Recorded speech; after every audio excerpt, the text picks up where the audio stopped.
Live Yeah. from a lurky, lanky Wednesday, it's a nugget called Biz that we affectionately know. Oh, I like the way you did that. Joined as always by Emma Lurking. Nope, Nope. nope, nope, nope. And Matt Memphis Muscardi. I wanted to give you an old fashioned like pool hustler name. I like that one. Matt Aw. Memphis Muscardi. I want to be known as Dutch. I'm that thing in your recycling bin that you're not quite sure you should be recycled or not. Is it trash? Is it recycling? It's number 7. Do we do number you- 7 here? Could you scrape more out of it to eat?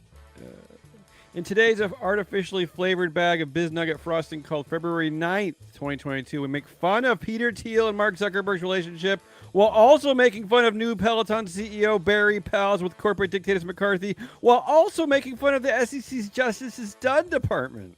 Wow. We do a lot of making fun of things. Who else does this? Everybody. Lots of Maybe. people, actually. Nobody. Yeah, everybody. It's kind of everybody. We're not alone. All right, Matt, ready? Yeah, let's do this. I want to Both- get creeped yeah. out. Let's get creepy. Both of my stories are open for conversation, so feel free to pitch in. Here we go. You say that. Oh, I want to hear your. They're kind of ridiculous. I want to hear what you think. 7. love Here's the ridiculous. here's the story. 7 extraordinary details about creepy Peter Thiel's relationship with dropout Mark Zuckerberg. Here we go. These are from Max Chapkin's new biography, The Contrarian. Peter Thiel and Silicon Valley's Pursuit of Power. Full disclosure, I took the book out of the library several weeks ago. It's right over here somewhere, and I still haven't read it. And I'm going to tell you What why. are you doing? Yeah. I'm gonna tell you why. Every time I'm about to read it at night, I don't want to get depressed, so I put it back. I'm like, ugh. Seriously, I'm just like I can't deal with it. It's not. Here we go, It's not like Satan's Bible. It's Ah. just come on, just read it. Maybe it is. Here we go. These are actual 7 real details from the book. Here we go. Plug for the book. Here we go. Number 1. Thiel and Zuck were kindred spirits who connected over their shared social awkwardness and cutthroat approach to business. Here's from the book. The quote is, Zuckerberg's reticence and awkwardness impressed Thiel, who saw in the young man's indifference a sign of intelligence. Jesus. If that's Wow. not pre-metaverse shit, I don't know what it is. Yeah, his utter Right? indifference to humanity was really impressive to me. Oh. That's a good way to start. Hopefully that's Yeah, the number- second line of the book. Number 2. Zuck depended on Thiel to keep Facebook's relationship. Thiel helped orchestrate a meeting in 2016 with well-known conservative figures like Tucker Carlson and Glenn Beck, blah, blah, blah, blah, blah. But we knew this one already, right? Yeah, that one's not that interesting. Number 3. After The Social Network came out, Thiel criticized the film's depiction of Zuckerberg, arguing that the film inaccurately portrayed Zuck's honorable motives in starting Facebook. Sorry. I Can you imagine that there's anything honorable about that? About that Yeah, company? that wasn't like the part of the film that I thought was controversial. I thought it was like the rest of the film. That's true too. Number 4. Oh, this is a good one. I mean, I kind of like them all actually. Zuck told Thiel he should resign from Facebook's board of directors in 2017. This was after the New York Times published a leaked email from Netflix CEO Reed Hastings, who's also on the board at Facebook. Reed told Thiel that his endorsement of Trump reflected poorly on Facebook. So Zuck asked Thiel to step down. Thiel told Zuck, I will not quit. You'll have to fire me. So Wow. nothing happened. Nothing happened. It's so How about weird. that? How about that? It's so weird. It's as if Mark Zuckerberg had full control over who he picked on the board. That's so weird. That doesn't seem right. This is why I'll never be Peter Thiel, because if someone asked me to step down, isn't that kind of being fired? I don't really understand the distinction there. No, I think he needs it in writing. He needs it notarized before he believes it. Well, this is another good one, proving that Peter Thiel, I guess, is an idiot. I don't know what's proven. Number 5, Thiel underestimated Facebook's potential and told Zuck to sell the company in its second year. Despite its success, Thiel had never embraced the function or philosophy of Facebook and didn't buy into Zuck's conception of the company. Jesus. When Yahoo offered to buy Facebook for $1 billion, Thiel told Zuck to take the deal. when Zuck said no. Thiel dumped around 17 million shares of Facebook stock. I did not know that. That's crazy. Can you imagine how no one would be using Facebook if Yahoo had bought it? That would be wonderful. Like literally wouldn't exist. Yeah, so Yahoo is maybe- like the death sentence for everything. You know, you're right. So our interpretation of Thiel is wrong. He tried to save us. He did. He was our pre-savior. Number 6, Zuck may have been CEO, but critics saw Thiel as the puppet master behind the company's political dealings. I mean, we knew that, but I like this quote. Yeah. I like this quote. Thiel had been attracted to Zuck's obvious lack of concern for what anyone else thought. That's a nice quote. I like that mostly because Thiel earlier has no concern for what Zuck thinks. So it's it's a match made in heaven. It really is. And finally, number 7. We knew about this, but there's a little bit more detail here. Zuck met with Thiel and Donald Trump before the 2020 election to make a secret deal. According to a source close to Thiel, here's what the actual deal was about. Facebook would stop fact-checking political posts.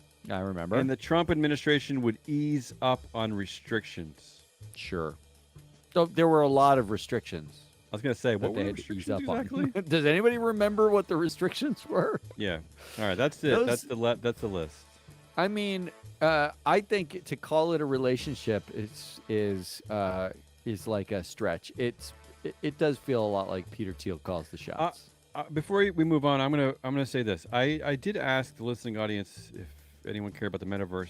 No one really responded, but a friend of mine who listens to the show did actually respond about the metaverse. Maybe that counts. So I'm gonna try it again. Counts? They listen. Kind of counts. I'm gonna try it again.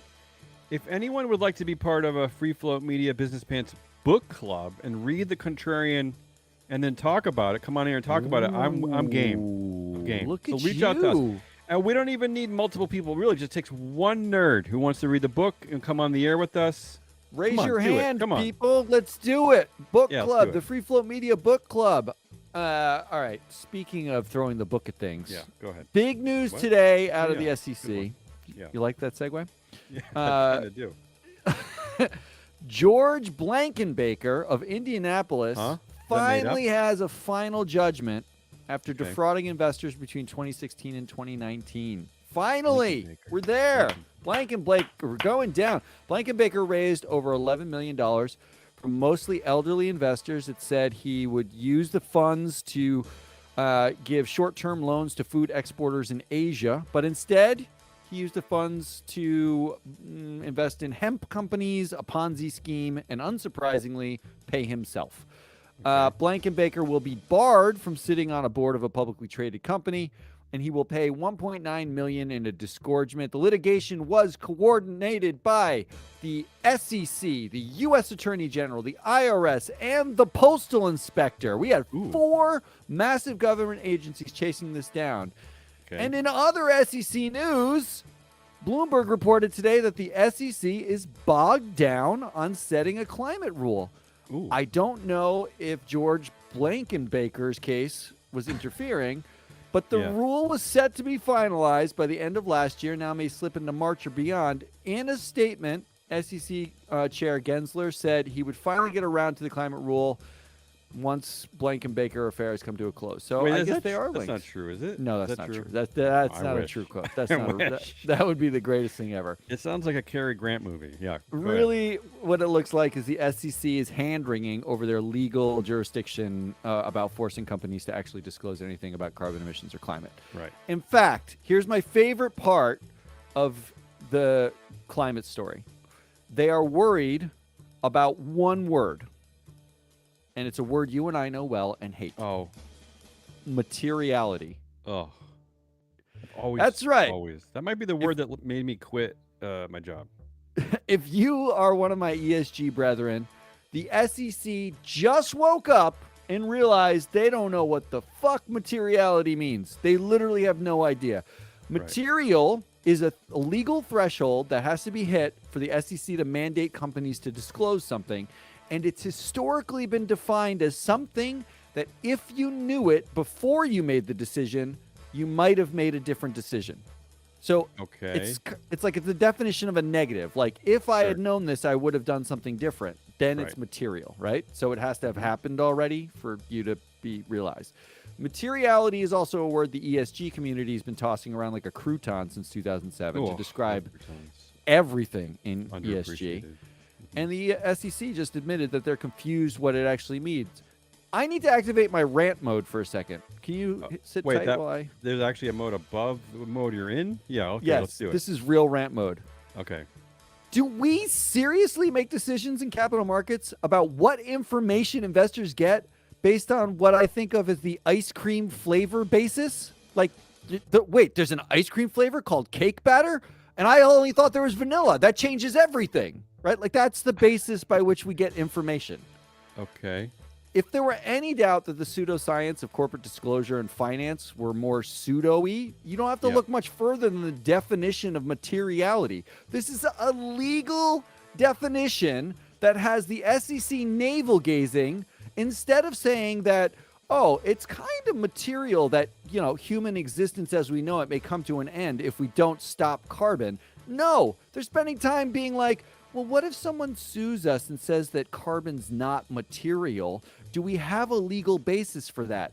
This isn't one of those things you can wait until afterwards to realize it's material. True. If you wait until afterwards, we are all dead. Dead. But thank God George Blankenbaker's finally held to account. The book got thrown at him, justice got done. That's what I'm happy Matt about. Levine Mascardi. And if you understand that joke, there's something wrong with you. There's a lot wrong with it. If you understood anything I just said, there's something wrong with you. I'm kind of with you. I'm with you at the end. Whenever you activate your rant mode, I start to understand you. I live in rant mode. All right. Here's another one. Back to Peloton. A leaked email from new Peloton CEO Barry McCarthy talks about the bitter pill of layoffs and outlines his vision for a comeback story. I don't Can you think outline the comeback story before you've come back? I don't know. All right, let's go over it. I ran this letter through the one of our machines. Here we go. Before we even run it through the machine, can I just tell you the first thing he says? Yes. This is a quote from the actual letter. It says, "Team." I hate. First of all, I hate the 21st century way that executives always start emails to their employees, which is team. I hate that. Really? At least say "dear team" or something. No, I'm now going to write all free float media conversations. I'm going to start them all with team. Yeah, Just if you ever write team. anything that says team colon or team long dash, M dash, whatever, I hate you forever. At least say like to my loving team that I worship. Here we go. He says, "Team, I would like to begin this email with a shout out to my favorite Peloton instructors, Dennis Morton and Matt Wilpers, blah, blah, blah, blah. And I want to thank John Foley and the Peloton co-founders." Starting with a bang, Barry. Your friend just got fired. You're scared as shit, but let's kiss the ring and acknowledge a couple of sweaty dudes to help me pedal. That's a weird beginning. I'm just gonna put that out there. That's not really to team. Also, that's really not team. Yeah, I don't know what that is. I don't know. Don't be so excited when you fired a bunch of people. Here we go. All right. Okay. So he lists his 10 management philosophy values, which we ran through our Business Pants CEO value translation Snarkinator 15,000. Wow. Here we go. How many upgrades are there to our machine? I know. It's unbelievable. So here's how it works. I read his value, and then the machine just has a random response. Here's the value. It's like a fortune cookie for business. Here we go. And maybe you want to take notes for us.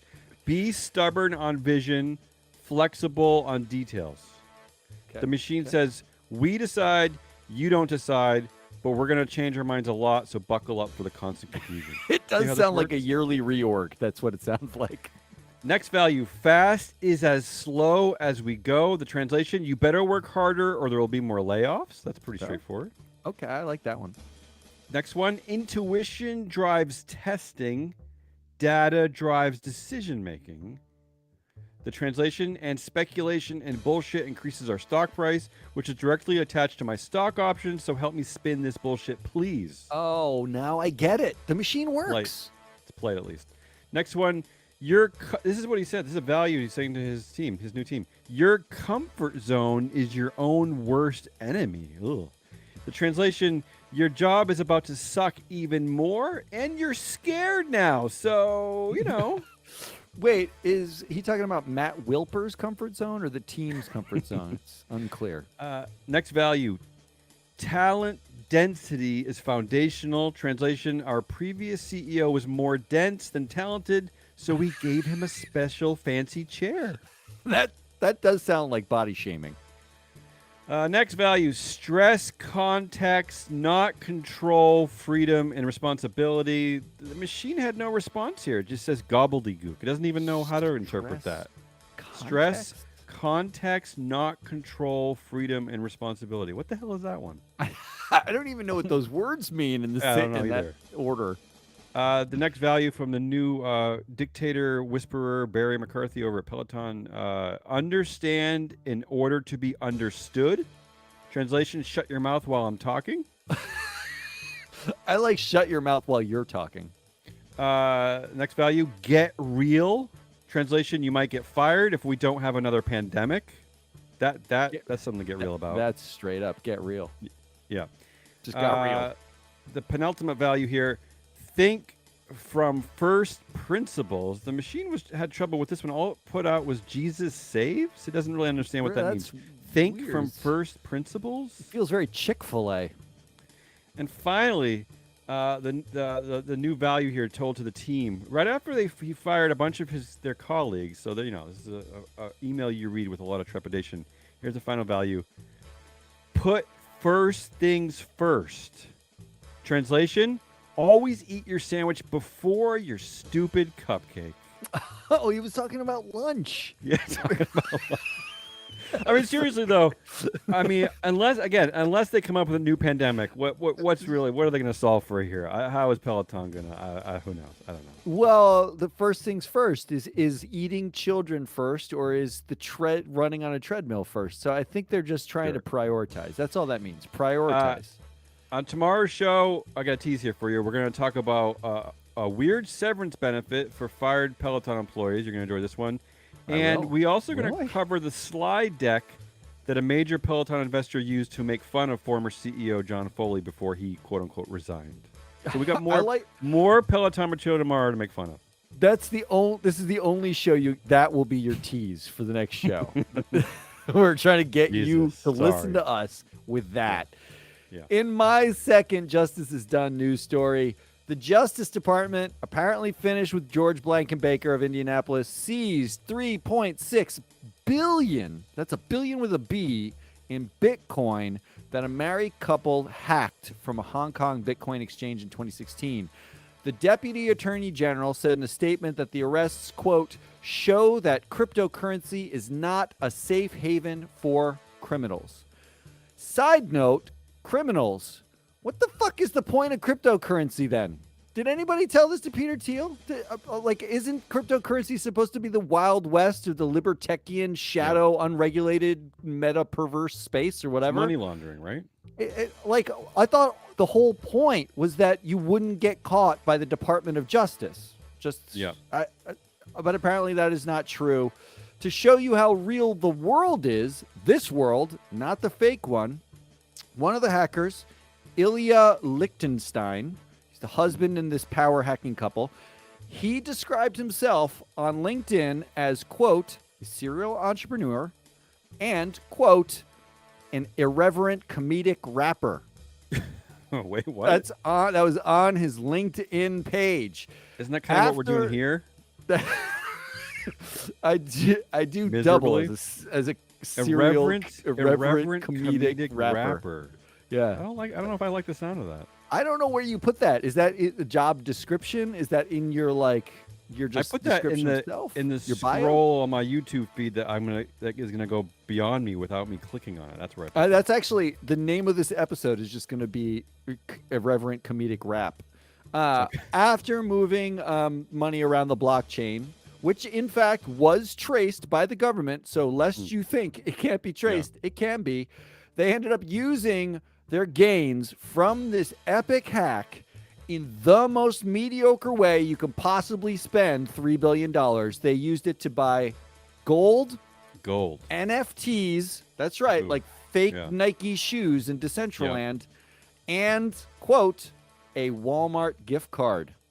Wow, I didn't know Walmart gave gift cards out in increments of $3.6 billion. I didn't know either. I'm not sure why that one is like one of the items that they, like the itemized list of stuff they bought. There were no yachts involved. They didn't buy fancy real estate. They bought gold, NFTs, and a Walmart gift card. I can't joke about that because I probably in the top drawer in my kitchen, there's probably $3.6 billion worth of unused gift cards. So. That's what they want. You fell into the trap. When called for comment, George Blankenbaker had no comment on this case, unfortunately. So I thought his comment would be Blankenbaker. Is that like pleading the fifth, just saying Blankenbaker? I can't even say his last name consistently. I'm not sure. Maybe that's why I'm going to get in trouble with the Department of Justice. And finally, to wrap up quickly, because we always tell you here that all disasters lead in ESG changes. So the George Flores racial bias lawsuit we covered earlier in the week has already resulted in a black head coach in Houston, and now the reports are that black business tycoon Byron Allen says he's preparing a bid for the NFL's Denver Broncos. I don't even know why I bring this up, other than like I feel like I'm trying to tell you we told you so, but maybe we didn't. I don't even know. Did we? This is amazing in as much as it's so obvious that it's comedic. I'm actually hoping that the NFL does start doing irreverent comedic raps of its racial insensitivity. I mean, I don't know if you might be too young for this, but the Super Bowl Shuffle. I'm not too young for the Super Bowl Shuffle. Rap. I actually had the video, and I was a Pat fan. That might be one of the first irreverent comedic raps out there. I know. It made me feel bad about myself. That was Damian Rollis. I'm Matt Moscardi. We are Free Float Media. Emma continues to lurk and is lurking about. Yeah, she's just doing what she does. She's producing in the shadows like a cryptocurrency blockchain metaverse of Free Float Media that the Department of Justice will someday trace to her house. Notice that after our show with Emily Chu, the great Emily Chu, Emma hasn't showed up again. She's like, I could be with people like her. I'm with these chuckleheads. And I'm 90% sure she's been on 6 job interviews in the last 2 days. I just think it's just like she knows she can do better, so she's just like, oh. I mean, the bar is not high. Like, right, but I know I could do better is basically like here. Sitting in the company of Emily and then coming back to, it's a tough transition. I know. With Emma. That's all I'm saying. Speaking of basking in the glow of fancy experts, this week, we confirmed we got Bruce Kahn from the mothership MSCI. He also worked in a couple other places, including Deutsche Bank.